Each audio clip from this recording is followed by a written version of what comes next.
Welcome to Belmont Author Spotlight. I'm your host, Anne Marie Mahoney, and my guest today is Frederica Steinberg.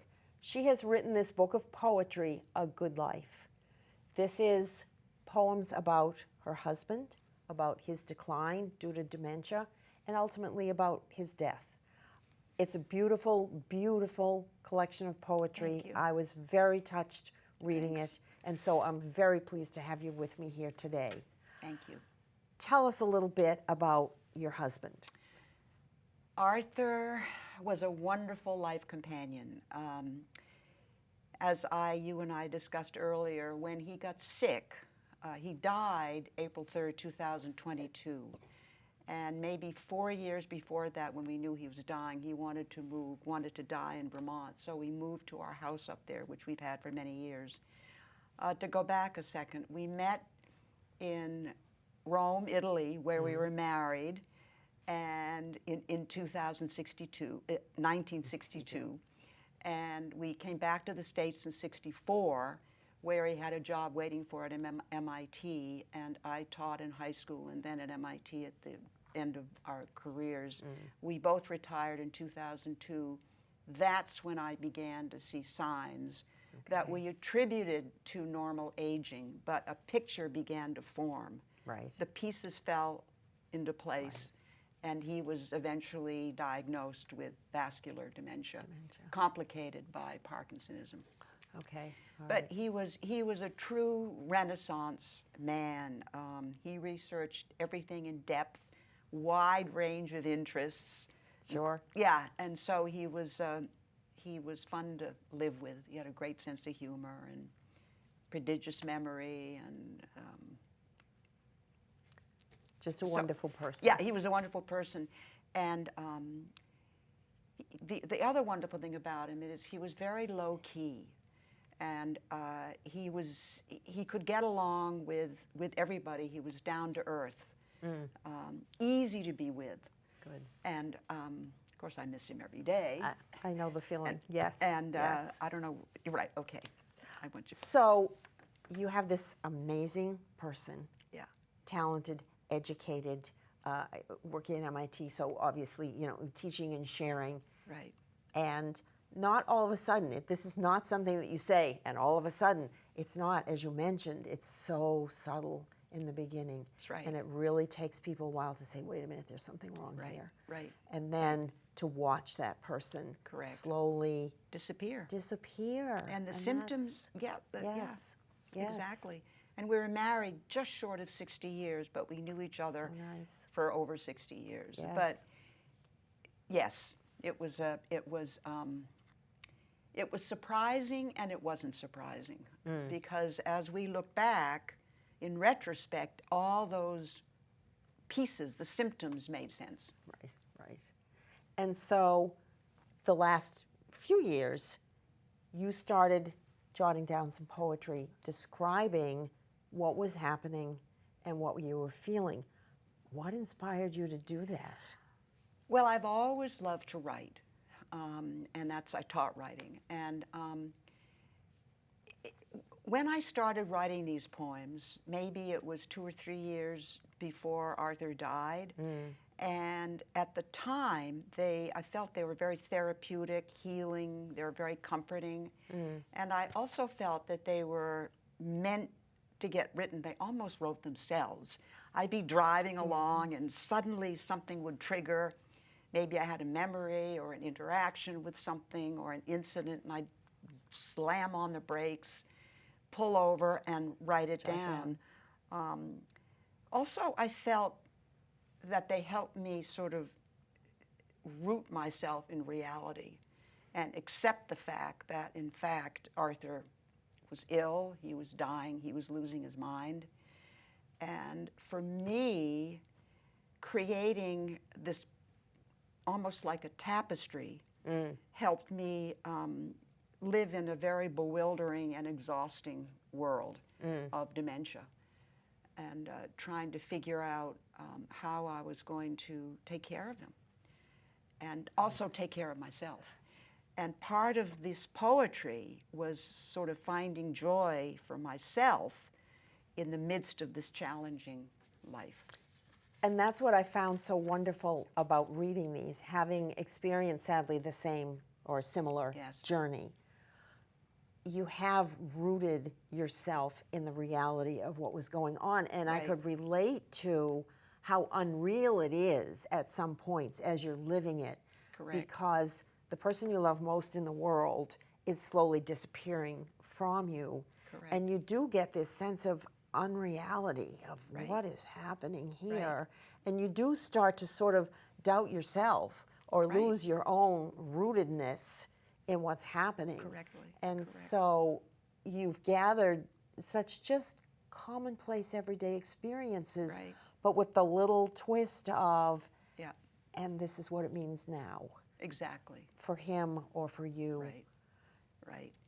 And, you know, to your point, I'm sure you felt the same way. I felt like I was living in really two realities. Yes. And each yes. of those realities was fraught with their own challenges, and then to try to mesh these together and live a life that made not only sense for him, but for me, because we were living in parallel.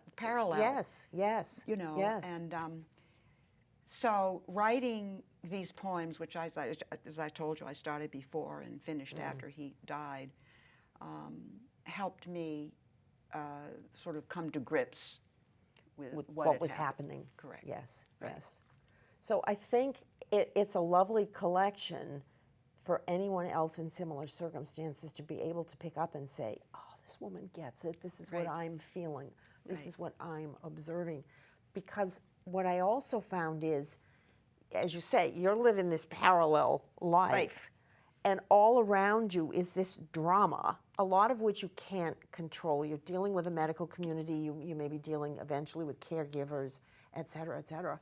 And you're also dealing with family, I know. some of whom may or may not totally understand what's happening. Right. Right, all that's true. And after I had finished, I'm still not finished because I'm still writing. No, please but do. finished Please keep writing. Completed this book. I realized that my experience, if I could share what I went through with people who have either gone through or are going through, that to me is the goal. You know, the goal Yes. of this, because even though one is surrounded, I wasn't surrounded in Vermont, but No. it's a lonely road. It's a Yes. lonely journey. Yes. And, you know, as Arthur got sicker, all sorts of other things happened. He became incontinent, and he fell, and he fell, and he fell, and hurt himself. And the last fall, he fractured his pelvis in two places in his right arm, and that's when he landed in the hospital and then in a nursing home, which before all this happened, we had promised each other that wouldn't neither of us happen. would end up in a nursing home. And of course, what could I do? And Right. there's the guilt, and you know, what could I have done, et cetera. But it's very perplexing. And Arthur's been dead 2 years, and I know, as you and I said earlier, that this process, this journey will never end. I mean, No, he's here. no. He's in my Yes, heart. Yes. But you know, sometimes he's here. Yeah. You know. Right, right. No, it is a journey, and from my bereavement work, it's a long journey, and you are forever altered. You know, your life is never going to be the same. Right. It doesn't mean that your life is going to stop, or No. that it's not still going to be wonderful, but it's different. Correct. It's different. Correct. And I think the other thing, I'm looking at one of your questions, is when I wrote them, I wanted the core, the meat, the truth to emerge. So I didn't want to add any clutter or fluff or frills or make, you know, complicated sentences. I just wanted Right. to be, I didn't want to hide anything. And I think you've done this beautifully, and actually in my notes that I made for myself, I said that I like the simpleness Yes. of your poems. They are very straightforward. Yeah. And there is an honesty and a transparency there that I think people can latch on Right. to. They really capture the ordinary of what you're going through, but in a very beautiful way. Thank you, thank you. Yeah, you know, I wanted to write in a bare way, and I wanted the truth to be almost like you can touch it, tangible. Yes. And I didn't want anybody to have to work at it. But this is To it. understand it. This right. is this it. is here Boom. it is. Right. Yes. I didn't want to get tangled in layers. So that was my goal. But while I was writing them, I wasn't aware. I mean, that's the way I write, but I wasn't aware that that was my overall goal. It's just that it emerges. It emerges by itself. Right. It really does. Right. Well, and what struck me again, the notes I've made here is your honesty, and when you go back and read a whole section, boom, boom, boom, boom, boom, all at once, you see that. You see your description of the motorcycles, the grocery Yes. shopping, the reading, the breakfast, and yet at the end, it's the period. Yeah. The end. Yeah. Full Yeah. stop. Yeah. Silence. Yeah. It just really captures the yeah. experience. And two words you just said, silence, because Arthur's almost stopped talking. Yes. And it was, you know, I remember we would sit down and have a dinner. I wrote about one of the dinners here. And he didn't say a word. And so I started reading him, not my poetry, but poetry. And it came to the point where even that wasn't registering. No. And so I knew that there was, you know, we had almost disconnected. Yes. You know, I mean, there were moments when I sort of understood that there was still some sort of thread, but it just stopped. Really starting to Yeah. lose it.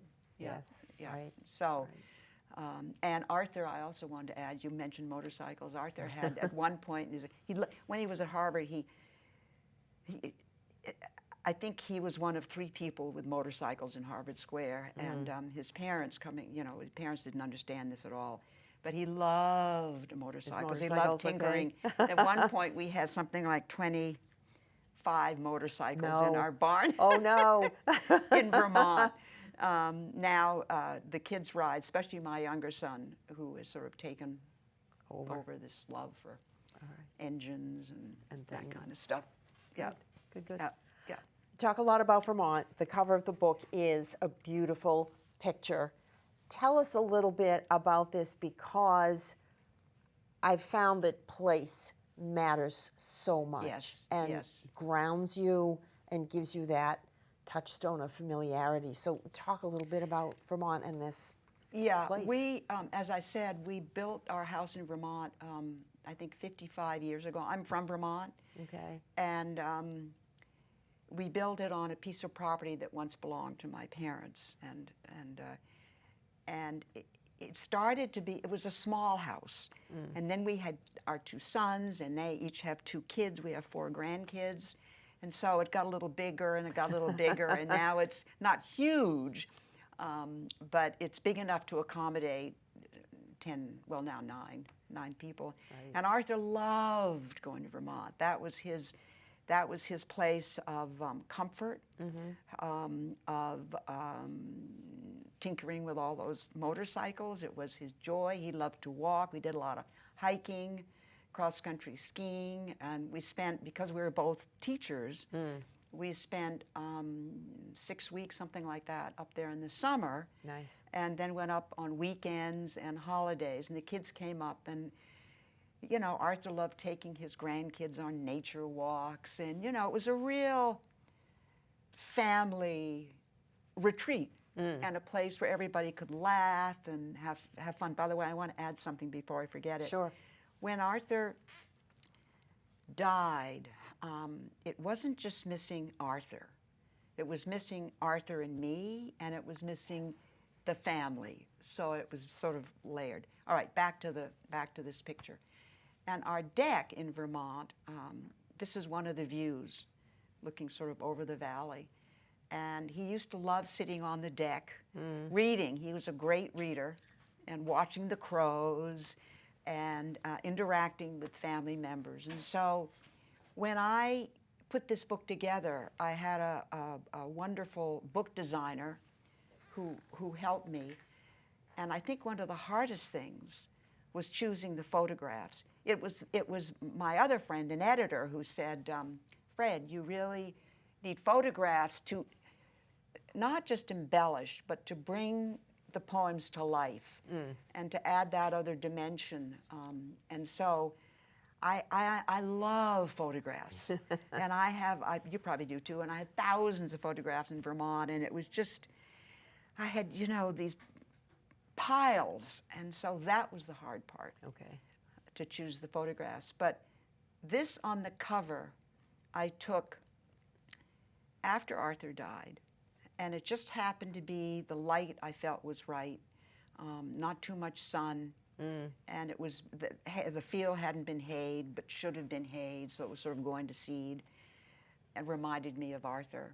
Yeah. Right, right. And so so to me, when I look at this book, it sort of brings all the warmth and the goodness of the life that Arthur and I shared together. Together, right. So that's why You made a couple of comments, and you made almost a slip of 10 of us, oh wait, 9.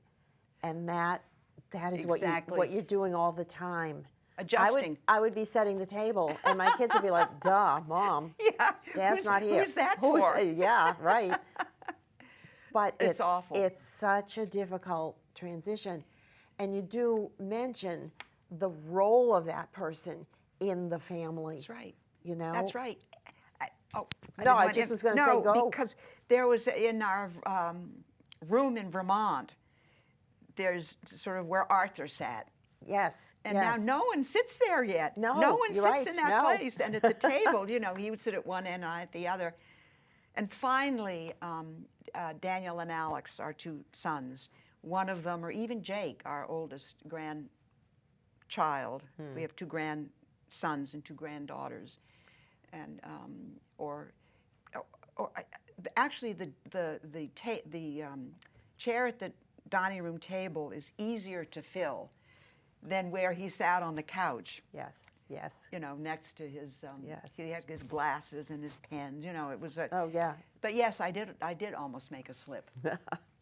I hear you. Yeah. Yeah. Many of your poems conclude with just this little reminder, and as you read it, the reader can take away something, but it's almost as if you're reminding yourself. So, for example, we had a good life. Yeah. I love that poem. Now the bookmarks no longer move. And that the idea that here, this educated, teaching, voracious reader, and you get to the point where the bookmark doesn't move because he can't keep reading or absorbing, and that's so tragic. It's heartbreaking. Right. I hunker down alone. Yeah. And right. I wrote The Bookmarks No Longer Move when I've now had 2 summers alone in Vermont. The first summer, because Arthur died in April, and we had a service in June, and I stayed up there. There was so much to do, as I'm sure you recall. Oh, the paperwork would kill you. Right. And he kept everything. So, Yes. drawers and drawers Drawers and of drawers stuff, and filing yes. cabinet. And then the next summer, which was last summer, I was still going through all this stuff. But last summer, I believe it was last summer, I wrote that poem about hunkering down because I was hunkering down alone. And I couldn't lift that stupid table. Yeah, exactly. And it's the dumb stuff. And I sat down at the deck and I said, Arthur, where are you when I need you? Right. And then The Bookmarks No Longer Move, I wrote that when he was sick. Yeah. And he sat, when he stopped reading, he stopped talking. And I remember watching him. In the beginning when he was sick, I would try to sort of interact and I don't excite him, but it didn't work because his demeanor by this time. The affect is It's just gone. And so I remember sort of staring at him. The other talking about stare, he would stare out the window, stare at the floor. I couldn't get him out of the car. He stopped functioning, really. Yes. But I remember seeing him, watching him as he just sat there. I thought, oh my God, Yeah. this person whose mind was, you know, just bubbling with activity. You know, Right. he was always sort of, even though that's true, he was very laid back. That, but that's when I wrote that poem, and it made me so really sad. You know, Yes, sad yes. to see somebody like that just sort of crumble Right. and disappear. This idea of hunkering down. Yes, I remember the first summer after my husband died, one of my daughters and I went up to a similar place. Yeah. And truly just hunkered Yeah. down for a couple of weeks. She took 2 weeks vacation. Oh, that's so nice. And I remember It's just just- kind of sitting there, like you say, on the deck, on the dock, and okay, we did meals. We managed to get food together. Yeah. And that was about it. Yeah. You know, it was just this complete decompression Yeah. of Yeah. what the hell just happened. Yeah. You know? I know it. And, you know, some death, as I think I mentioned to you earlier, for me was, and still is, it's hard to put your mind around it. You know, I know the Buddhist saying about impermanence. I understand that. You know, intellectually I understand that, but emotionally, it's a phenomenon that is hard to kind of grasp because you're just grabbing. Right, exactly. Right. And you know, Arthur, I still have his ashes that are up there in Vermont, and I have to figure out. I just talked to my younger son Alex, and we'll talk to Daniel. And when they're up this summer, I think we're going to try to do something. because It's a good idea. because But there's no reason to rush either. You No, know, I'm glad I that you know. waited those 2 years and Right. really processed. Right. I think that's important. yeah, there's a beautiful cemetery up in near Brownsville where our house is. It's Shedsville. It's way up high. And many years ago, Arthur and I decided maybe we should have a plot, even though we were going to be cremated. So we bought this plot many years ago, and when I returned to the plot, thinking, well, this is where Arthur's going to, there was this awful tombstone next to it. Oh, no. There was this great big horrible thing with silver all over it, and so I got really sad and depressed. But my oldest of 4 grandkids said, let's just plant some lilies, and so now it's camouflaged, and Good. so part of him is there. And Good. and after the service in June, the family, we all went up, and it was very teary. Oh, sure. But now I have you have a place. I have a place to go to. And I go That's- there a lot. that's You know, good, I good. weed the lilies, There you and I go. talk to him. I talk to him every day. You know, Yes. yeah. I'm still doing that. Yes. Yes. Yeah. Okay. I'm glad to hear that. Yes.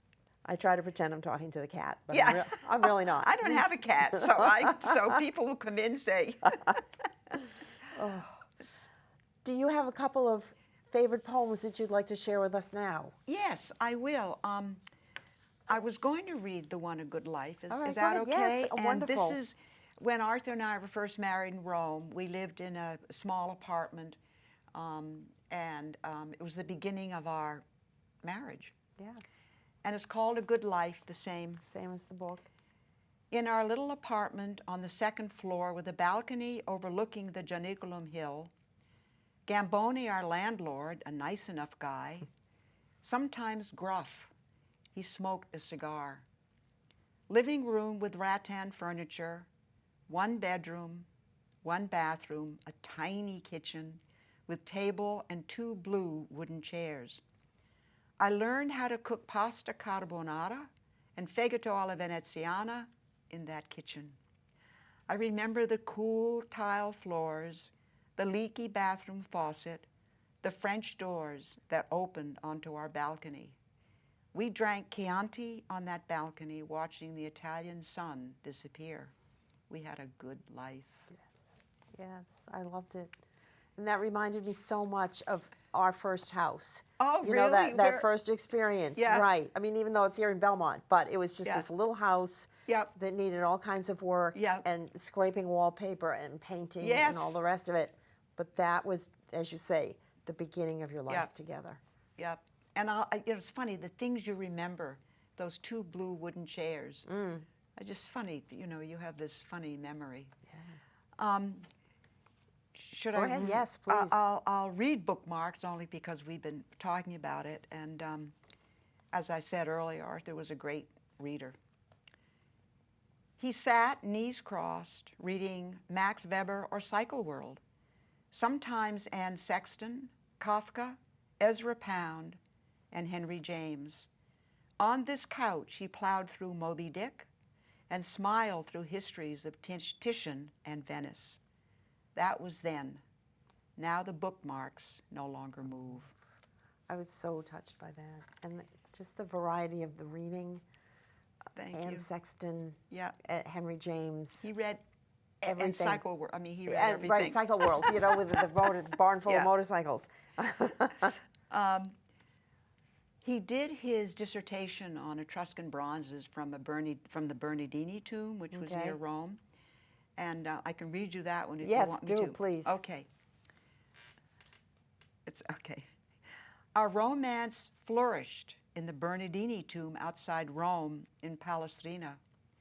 The chill of the hard stone, the cold sarcophagus, but warmed by the blood that coursed through our veins.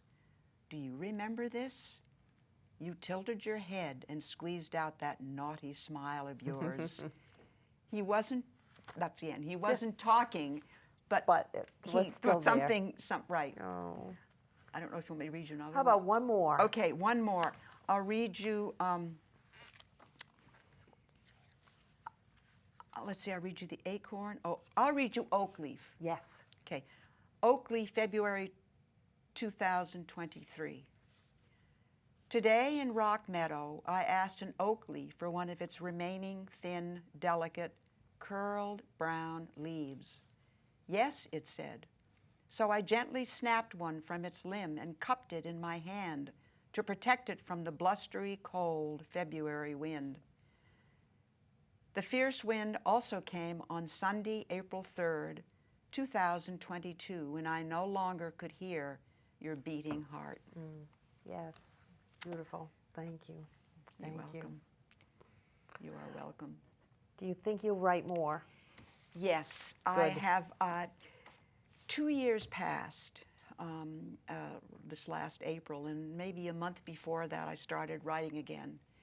And the poems are similar in style, but the mood is a tiny bit more optimistic. And so I've maybe written 5 or 6, and I'm going to continue to do that. Now, whether or not I do what I've done with this book, I don't know. I'll see how it goes. But,